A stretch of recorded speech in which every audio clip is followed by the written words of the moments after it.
네, 황교안 대표가 단식을 시작한 지 이제 닷새가 됐습니다. 하지만 이제 단식 명분에 대해서는 다양한 해석이 있는데 먼저 황교안 대표에게 단식 이유를 좀 들어보고 이야기를 시작하겠습니다. 저의 단식은 국민 여러분의 삶 그리고 대한민국을 지키는 것 외에 아무 다른 목적이 없습니다. 그래서 죽기를 각오하고 있는 것입니다. 나라가 온전해질 때까지 필사즉생의 마음으로 끝까지 하겠습니다. 네, 지금부터는 김상일 시사평론가 김태현 변호사도 모시고 이야기 이어가겠습니다. 어서 오세요. 네, 안녕하세요. 변호사님, 앞에서 이제 보신 대로 황교안 대표 단식 시작한 지 닷새째입니다.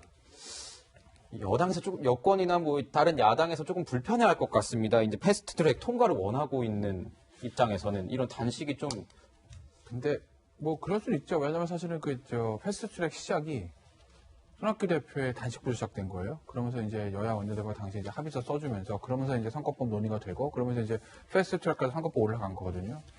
그러면 이제 그거를 이제 저지시키는 데 있어서도 황교안 대표의 단식이 역할을 할 수 있지 어떤 효과가 있지 않을까라는 이제 그 여야 3당의 걱정도 있을 수는 있겠으나 그래서 모르겠습니다. 그러려면 이게 좀 민심이 좀 받쳐줘야 되거든요. 그런데 이게 선거법하고 공수처, 뭐 지소미아는 사실은 국익이 좀 걸린 문제가 그렇다 치더라도 선거법과 공수처는 특히 선거법 같은 경우는 어떻게 보면 국익이라고 하면 정파적인 이해관계예요. 어떤 선거법 제도가 옳다 그르다는 없어요. 각자 여야에 따른 셈법이 있는 거지. 물론 황교안 대표가 명분이 없는 건 아닙니다. 이제까지 역대 어떤 정권에서도 선거법은 여야 합의를 처리했지 게임이 룰이기 때문에 그냥 다수결로 300명 정원에 151명이 찬성하다가 149가 반대해도 선거법 바꿀게. 이건 사실은 정치 도의와 관례상 맞지 않는 것이거든요. 그래서 명분은 황교안 대표가 쥐고 있는 게 맞으나 그렇지만 이게 내년 총선 앞두고 현 여권과 다른 야 3당 입장에서는 본인들의 총선 승패가 달린 문제이기 때문에 황교안 대표의 단식 때문에 이거 12월 3일 날 이거를 부결될까? 라고 저는 사실 보진 않아요. 오히려 부결이 된다면 이게 이제 선거법이 통과되면 지역구 없어져야 되거든요. 한 20개 없어지면 사실은 영향받는 게 한 3, 40개 된다고 보시면 돼요. 그 지역구가 없어지는 의원들의 내부 반발? 이런 것 때문에 이게 통과가 되지 않을 가능성은 있으나 황교안 대표 단식 때문에 통과가 안 될 가능성은 저는 그건 좀 적다고 봐요. 네, 단식 이틀째 강기정 정무수석이 황교안 이 대표를 찾아서 철회를 해달라고 말했는데요. 그 모습 먼저 보고 오시겠습니다. 부산으로 내려가십니다. 5당 대표님, 원내대표님들이 다 와서 힘좀 해주십사 하는, 근데 만천자리한 것이 이제 대표님 단식 중심에 드리기가 어렵습니다만 그런 자리에서 힘을 좀 모아주시면 어떨까 이런 말씀을 드리고 왔습니다. 예. 핸드폰 내리세요.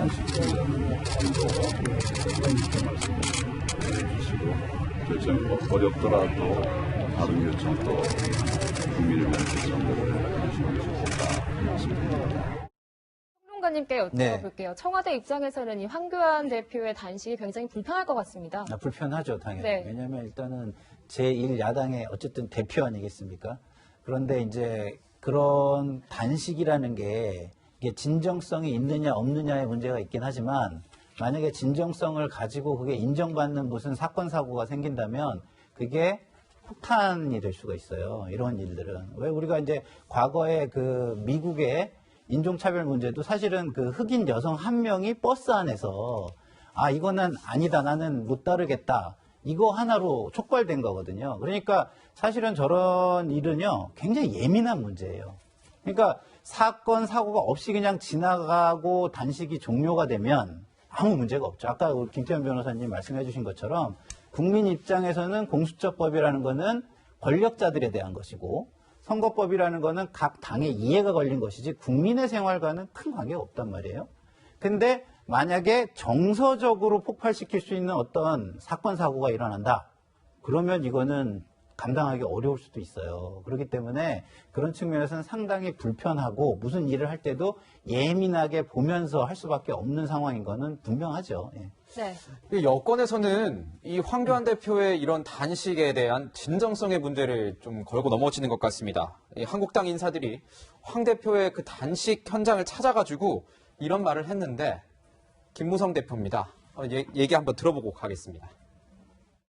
여당의 대변인 또 다른 당 의원들이 조롱하고 비아냥 것은 이게 참 우리나라 정치 대신인데 조국이를 옹호하던 놈들이 전부 지금 나섰단 말이에요. 박지원이, 이재정이, 부끄러운 놈 모르고 하여튼 그런 놈들이 이번 선거에서 다 제거돼야 되는데 대표하고 같이 목숨을 건 단식 투쟁을 하고 싶은데 또 초점이 흐려질까 싶어서 지금 그 하고 싶어도 못하는 심정이고.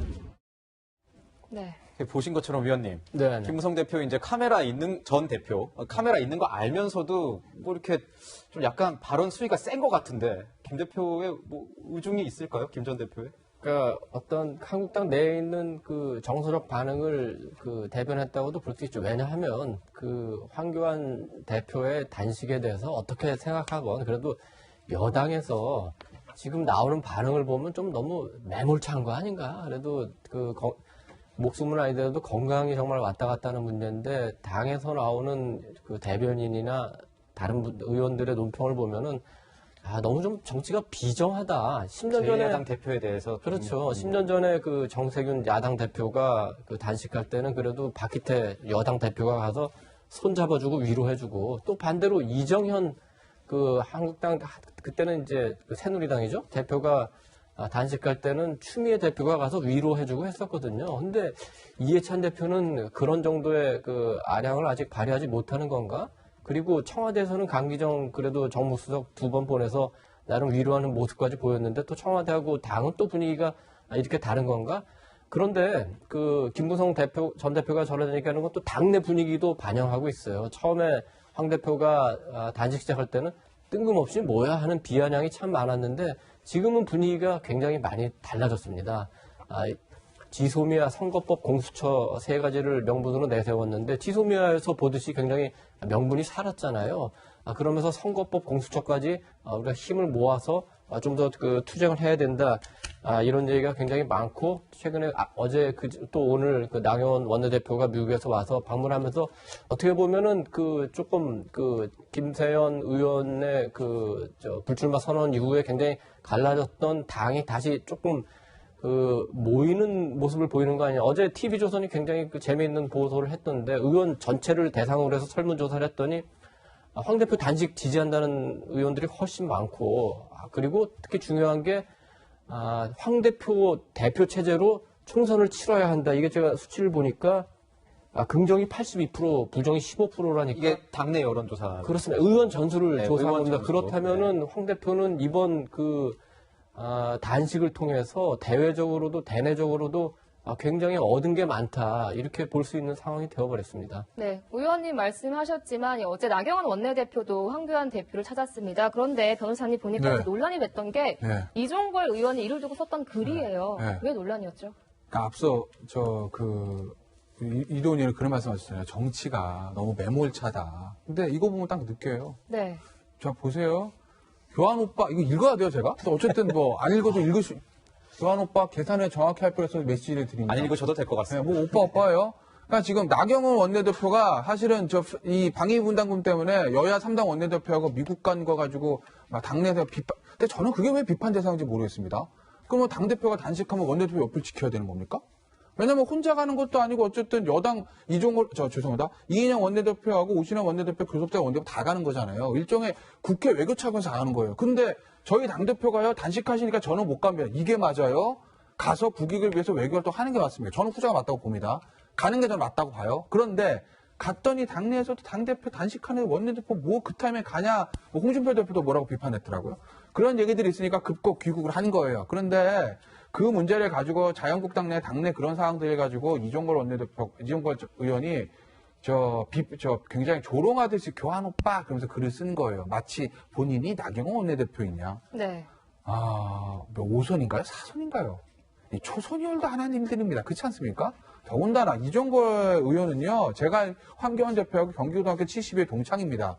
두 분이 고등학교 때부터 얼마나 친밀한지 그건 제가 모르겠습니다. 왜냐하면 고등학교 동창은 다 친한 건 아니거든요. 어찌됐건 고등학교 동창이에요. 근데 본인과 고등학교 동창인 제1야당 대표가 그 단식에 본인이 찬성하든 안 하든 어쨌든 단식을 하고 이제 그걸 저렇게 조롱하는 것처럼 교환 앞에서 글 써야되나요?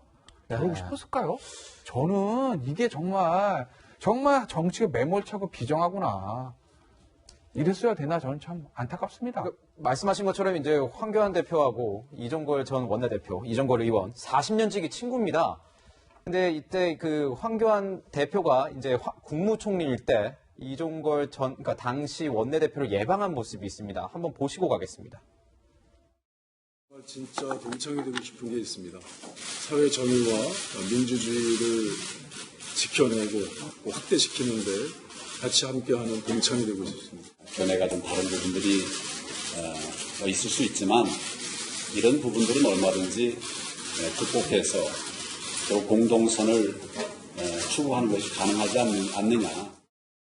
아니 이제 앞서 영상을 보시면 좀 화기애애한 모습도 없지 않아 있어 보이는데 평론가님 네. 갑자기 왜 이런 글을 썼을까요? 그러니까 지금 대표 때는 그래도 좀 이렇게 차분하게 이야기를 하잖아요. 좀 약간 아픈 이야기를 하면서도 점잖게. 그러니까 정치라는 게 그런 거 아니겠습니까? 자기 개인의 감정을 드러내거나 개인의 이익을 추구하는 이런 게 아니거든요. 내가 국민을 대표하는 거예요. 그러면 저쪽도 나랑 다를지라도 다른 사람을 대표하는 거거든요. 근데 거기다가 그 뭐 인격이나 품이나 뭐 그 성숙도 같은 걸 전혀 보여주지 못하고 그리고 거기에 그냥 감정을 섞고 조롱을 섞고 그 바탕은 무슨 바탕이 있냐면 상대방을 적으로 생각하고 악으로 생각하는 적대감의 바탕을 둔 이런 것들은 진짜 우리나라 정치가 계속 후진화되는 모습이죠. 저는 우리가 좀 다시 돌아봐야 되는 게 이런 거거든요. 국민한테 모든 게 나온다. 예를 들어서 권위와 권위주의가 다릅니다. 권위는 국민이 주는 거고요. 권위주의는 내가 주장하는 거거든요. 똑같이 저건 어디서 나오는 거냐면 우월하다는 그 우월주의에서 나오는 건데 우월함은 어디서 나오는 거냐? 국민이 주는 겁니다. 근데 저거는 우월주의의 바탕을 둔 이야기이기 때문에 제가 볼 때는 저런 모습은요. 정치인으로서는 절대 해서는 안 되는 모습이라고 저는 봅니다. 네, 이렇게 황 대표가 단식을 이어가고 있는 와중에 한국당에서는 내년 총선을 앞두고 물갈이를 예고했습니다. 그 모습 먼저 보고 오시겠습니다. 먼저 21대 총선 시 현역 의원 절반 이상 교체하는 개혁 공천을 하기로 하였습니다. 또한 교체율을 높이기 위해서 현역 의원 3분의 1 이상 컷오프를 실시키로 하였습니다. 향후 공천 방향과 컷오프에 관한 세부 사항은 치열하고도 심도 있는 논의를 계속하기로 하였습니다. 네, 위원님, 네. 한국당 내부 분위기가 좀 궁금합니다. 그동안에 이제 인적 쇄신에 대한 비판이 굉장히 많았는데, 황교안 대표가 이제 단식하는 와중에 이 부분도 이제 발표가 됐죠. 그러니까 기본적으로는 현역 30% 컷오프인데, 불출마, 그 다음에 이제 비례대표 출신 의원들 출마 안 하는 거 합치면은 현역의 절반 정도가 물갈이 될 겁니다. 저 정도면은 굉장히 큰 숫자고, 저 정도면은 국민도 좀 바뀌려고 하는 것 같긴 하다고 이제 인정을 할 수 있는 상황인데, 사실 그러면은 이제 물러나는 절반이 굉장히 반발하지 않겠습니까? 그런데 일단은 밀어붙일 것 같고, 단식을 하면서 황교안 대표의 리더십이 더 강화되는 측면도 있지만, 이게 한국당에 대한 국민들의 강한 요구이기 때문에 이거를 한국당이 거부한다면 국민의 심판받을 거고 인적 쇄신을 한 다음에 그 다음에 이제는 그때서야 이제 보수 통합의 길로 갈 수가 있을 텐데 그렇게 되면은 좀 더 바른미래당의 변혁이라든지 뭐 가능성은 크지 않습니다만 뭐 안철수 대표와의 연대도 생각을 할 수 있겠죠. 그 다음에 우리 공화당 문제, 그 다음에 보수 시민단체들이 있습니다. 주로 종교, 그 다음에 이제 군 출신 분들로 구성된 분들이 있고 또 지금은 이제 한국당에서 나와 있는 무소속 정치인들이 있어요. 예를 들면 원희룡 제주도 지사라든지 이런 분들 포함해서 전체적인 보수 통합의 그림이 그려지고 그게 실행이 된다면 내년 4월 총선에서 우리 여당인 더불어민주당 그리고 이제 자유한국당이 될지 아니면 또 다른 정당이 될지 모르지만 좋은 승부가 한번 일어날 수 있겠죠. 네. 저는 좀 궁금한 게 변호사님. 네. 이게 쇄신의 칼을 뽑아 들었다. 이제 무라도 썰어야 되는데, 칼 뽑아든 건 좋은데 이게 그대로 진행이 되느냐? 그게 중요한 거 아니겠습니까? 어떻게 보십니까? 이게 정치권에서 계속 보다 보면은 물갈이 얘기는 계속 나오는 거 아닙니까? 이게 어떻게 하면 총선 이기는지 다 알 거예요. 정치에 열심히 하시면 그거 모르겠어요. 여당 다 알죠. 다 아는데 그게 행동으로 옮겨진데 쉽지 않은 거죠. 워낙 저항들이 많으니까. 근데 지금 이제 추진위원단 일종 아닙니다. 우리는 이렇게 하겠다지 아니지 그게 이제 당 지도부 아직 추인받은 것도 아니에요. 추인받고 나서 아주 행동으로 오기 전까지는 그러면 어떤 형태로 컷오프 기준을 어떻게 정할 건지 또 현역이 날리면 거긴 누구를 갖다 내릴 건지 그런 여러 가지 그런 것들이 있거든요. 그러니까 지금 갈 길은 굉장히 멀지만 어찌됐든 간에 저 시작은 저렇게 떴다는 거는 좀 평가를 해줄 만하고 다만 가기까지 아직도 너무나 많은 길이 있다. 너무나 많은 난관들이 있다. 지도부에서 이거 통과는 될 거예요. 아마 통과돼야 되죠. 거기다가 보수 통합 문제 있죠. 현역의 30%를 무슨 기준으로 자르냐 있죠. 자른 다음에 뭐로 채울 거냐는 문제 있죠. 여러 가지 굉장히 많은 난관들이 있으나 어찌됐건 간에 내년 총선에 자유한국당이 좋은 결과를 얻기 위한 첫 발은 일단 뗀 거는 맞죠. 네. 평론가님께도 여쭤볼게요. 민주당 내에서는 이 586 세대가 물러나야 한다. 이 용태론이 나오고 있는데 좀 부글부글 한다면서요.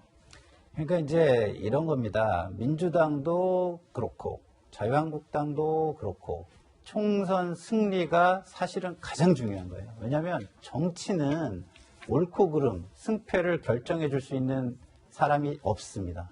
네. 유일한 것이 선거입니다. 선거. 그래서 선거가 모든 명분을 다 주는 거예요. 옳고 그름이나 승패의 명분을. 그러면 선거에서 승리하는 것의 절박성, 그것이 누가 더 크냐, 이게 문제예요. 그러면 지금 현 정부도 그 국민들이 이렇게 여론조사를 보면 주요 정책들이 있잖아요. 경제정책이라든가 뭐 이런 모든 것들이 지금 그렇게 좋은 점수를 받고 있지 못해요. 그러면 선거에서 할 수 있는 건 뭐냐? 정치개혁, 당의 쇄신, 뭐 이런 게 남아있는 거거든요. 근데 그런 걸 통해서 만약에 선거에서 이긴다. 그러면 아까 앞서 얘기한 경제의 문제라든가 등등 이런 정책의 어떤 실패했던 그런 부분까지 어떻게 되는 겁니까? 국민들한테 그래도 좀 부족하지만 이 방향이 맞아. 이게 지금 당신들이 그래도 다른 세력보다는 옳은 세력이야 라는 걸 인정받는 거예요. 그렇기 때문에 민주당의 이런 모습은 그런 절박성에서 나오는 것이고 그렇기 때문에 자유한국당은 이거보다 훨씬 더 절박한 모습을 사실은 보여줘야 됩니다. 그러면 아까 얘기한 그 당의 쇄신이 총선 승리는 황교안 대표의 승리예요. 그러면 이것만 보고 가면 황교안 대표가 이길 수 있는데 여기에서 자기 주변 세력, 그 기득권 세력을 챙기려는 모습을 조금이라도 보인다면 저는 이건 실패한다고 봅니다. 그래서 자기 희생으로 명분을 쌓고 이 방향으로 가면 국민의 이해와 요구가 맞아떨어지기 때문에 성공할 수도 있어요. 저 단식과 당 쇄신이. 예. 네. 이 닷새째로 접어든 황교안 대표의 단식 투쟁과 또 정치권 소식까지 짚어봤습니다.